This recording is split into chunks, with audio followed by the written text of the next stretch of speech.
sekali lagi bab ini kan tentang tanda-tanda Allah mencintai seorang hamba. Jadi ketika Allah mencintai seorang hamba, hadirin sekalian, Allah tuh punya tanda-tanda atau ada tanda-tandanya. Nah, mukmin yang sejati, dia bisa menangkap tanda-tanda itu. Dia bisa merasakan. Dia bisa merasakan.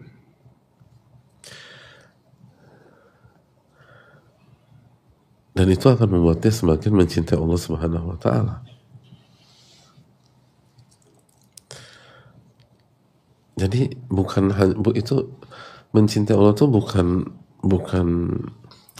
bukan doktrin verbal gitu lah, hadirin. Kamu harus cinta sama Allah, kamu harus cinta sama Allah, kamu harus cinta pada enggak. Cinta pada Allah itu real dan sesuai fitrah manusia. Sebagaimana kita jatuh hati dengan orang yang selalu baik dengan kita, lalu kenapa kita nggak mencintai Allah Subhanahu wa taala? Nah, pertanyaannya, kita bisa menangkap itu nggak, itu poinnya. Kita bisa menangkap hal tersebut atau tidak?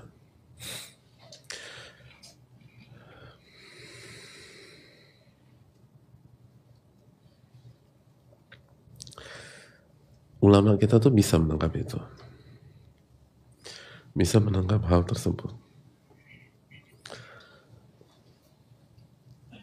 Misalnya contoh, Suhail bin Saleh pernah mengatakan bahwa saya bersama ayah saya di saat wukuf Arafah. Fawaqafna linanzura ila Umar bin Abdul Aziz wa huwa amirul hajj.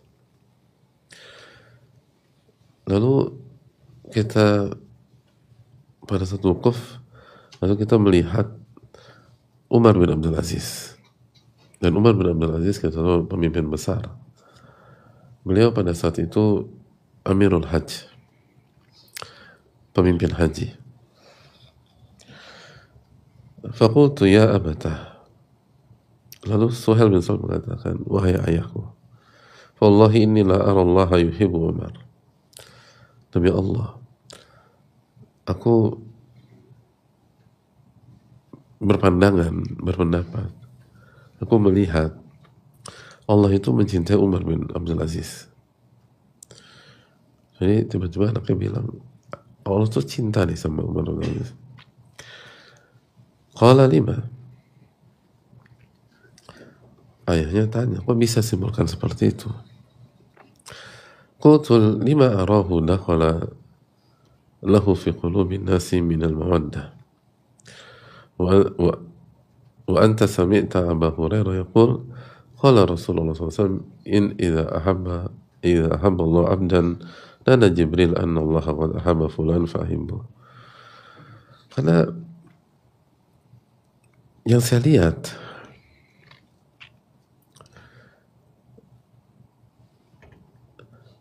hati manusia itu penuh dengan kecintaan kepada Umar bin Abdul Aziz.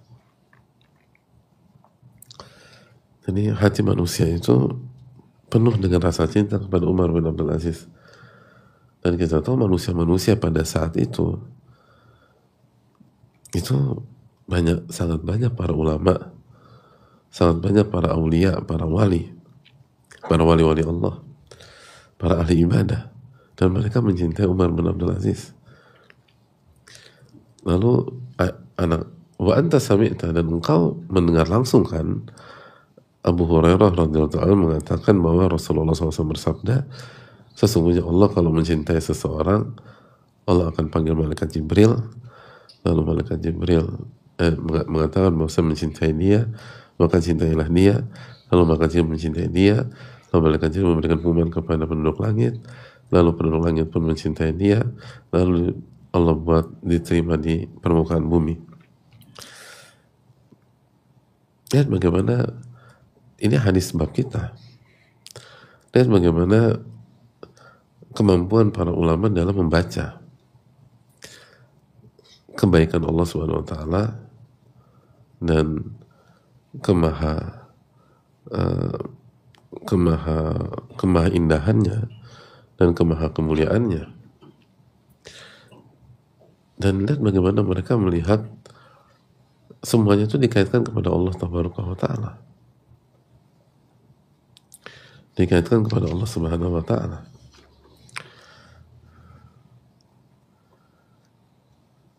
Dan mungkin kita berpikir bahwa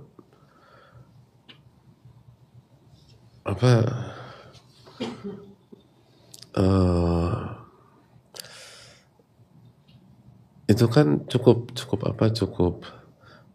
terlihat ya, bahwa dicintai para ulama, orang-orang soleh, para wali, maka itu adalah indikasi Allah atau tanda-tanda kuat Allah mencintai hambanya.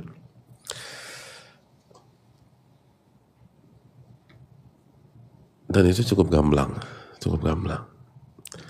Tapi juga ada hal-hal yang tidak gamblang, tapi mereka sadari.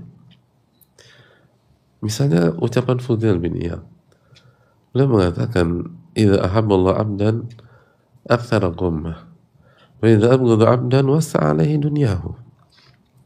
Fudail mengatakan, jika Allah mencintai hambanya, maka Allah akan kasih banyak musibah, ujian.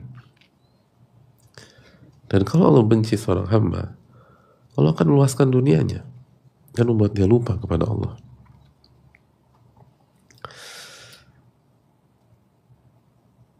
Jadi lihat bagaimana kemampuan mereka membaca kondisi, situasi.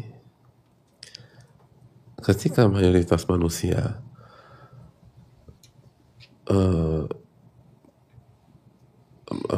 merasakan momok besar ketika diuji oleh Allah Subhanahu wa Ta'ala, para ulama tuh justru merasa sebaliknya. Mereka bisa merasakan kasih sayang Allah Subhanahu wa Ta'ala di dalam kehidupan mereka. Dan sebaliknya, ketika dunia itu dibuka, diluaskan, dilapangkan, tapi ibadah jadi berat, jadi lupa sama Allah, jadi jauh sama Allah, mereka bisa baca bahwa ini bukan reward, ini istidraj, ini ditinggalkan sama Allah Subhanahu wa Ta'ala, bukan disayang. Nah, kemampuan seperti ini yang dibutuhkan,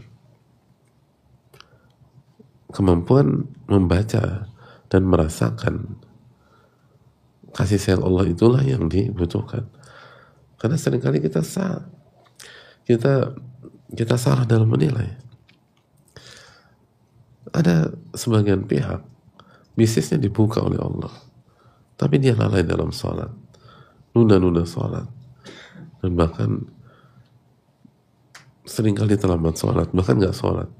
Lalu dengan simpelnya dimana Allah Karim, Allah tuh maha dermawan, artinya ini positif buat saya. Hadirin, semua sepakat Allah Karim. Tapi ketika kasusnya pada Anda, ini bukan Anda sedang dimuliakan sama Allah, ini istidraj. Anda diulur sama Allah, dan Anda dimurkai oleh Allah. Dan kalau Anda nggak bertobat, Anda benar-benar ditinggalkan. Nah, sekali lagi, itulah penyebab kenapa kita perlu bab ini, sehingga kita nggak salah. Ini Allah ini cinta sama kita atau sebaliknya? Cinta sama kita atau sebaliknya?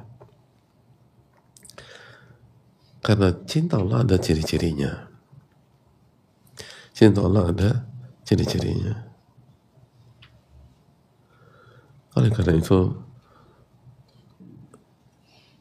pentingnya kita menguasai bab ini, walaupun nggak secara utuh, karena sekali lagi Imam Nawawi tidak membahas setiap bab dari A sampai Z.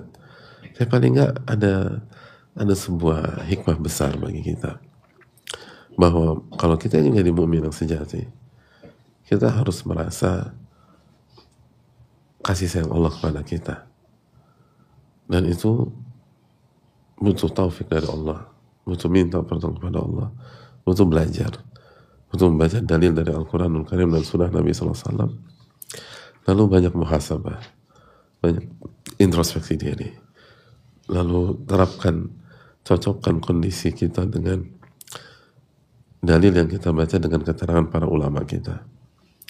Kalau kita bisa melakukan itu, maka sekali lagi kita merasakan kasih sayang Allah Subhanahu wa taala, atau kita akan sadar kalau kita ditegur sama Allah, lalu kita bertobat dan kita kembali lagi. Itu yang perlu kita renungkan. Jazakallahu khairan. Saya rasa cukup sampai di sini. Semoga Allah memberikan taufik kepada kita. Dan sekali lagi, ibadah itu bukan hanya mengejar pahala, tapi ibadah itu mengejar cinta kepada Rabbul Alamin. Aku qouli hadza wa astaghfirullaha subhanaka wa la ilaha illa anta astaghfiruka wa atubu ilaik. Assalamualaikum warahmatullahi wabarakatuh.